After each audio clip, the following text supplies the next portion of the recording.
Mesdames et messieurs, pendant que la plupart des systèmes de santé des pays de la région africaine de l'OMS continuent de se préoccuper sur la lutte contre les maladies infectieuses et contagieuses, d'autres affections faisant partie des groupes de maladies tropicales négligées, maladies à potentiel épidémique, maladies non transmissibles, dont le cancer, connaissent une montée fulgurante, assombrissant ainsi le tableau épidémiologique de ces pays. Plusieurs facteurs expliquent l'accroissement de ces maladies ces 10 dernières années dans ces pays. Parmi ces facteurs, on peut citer les facteurs infectieux, la dégradation de l'environnement, l'exposition exagérée des populations aux produits chimiques à effet cancérigène.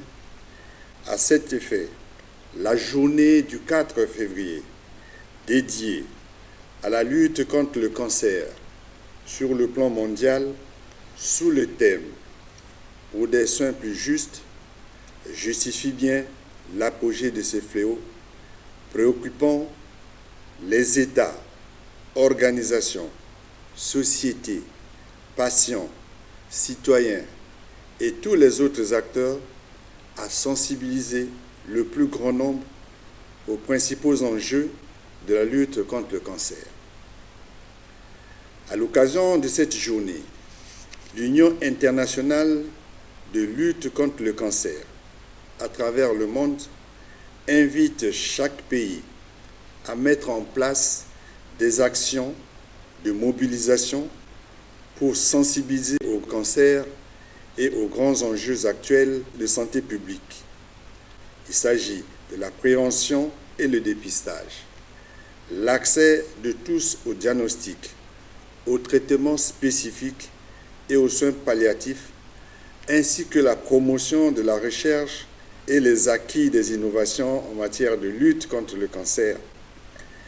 Selon l'OMS, le cancer seul tue plus que les 3 maladies associées, à savoir le VIH-Sida, la tuberculose et le paludisme. À ce titre, le Congo, pour ne pas être en marge dans la lutte contre le cancer, a validé le 10 mars 2023 son plan stratégique national de lutte contre le cancer 2022-2026, dont la mise en œuvre s'accentue au fil des années. Les statistiques, selon Globocan, en 2020, présentent 2478 nouveaux cas avec 1595 décès.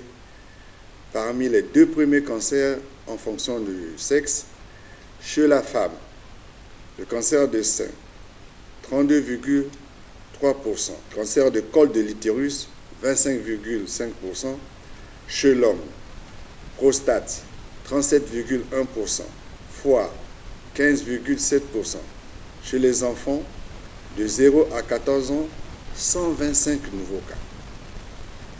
Ces statistiques interpellent le gouvernement de la République, les partenaires techniques et financiers, les organisations non gouvernementales et la population congolaise en général.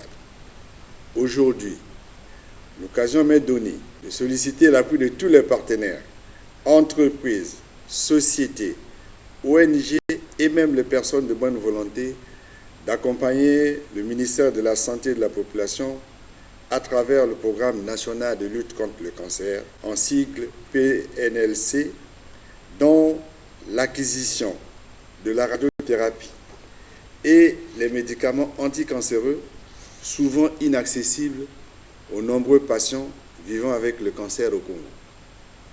En agissant ainsi, le Congo arrivera à baisser l'impact socio-économique en lien avec le cancer dans plusieurs ménages.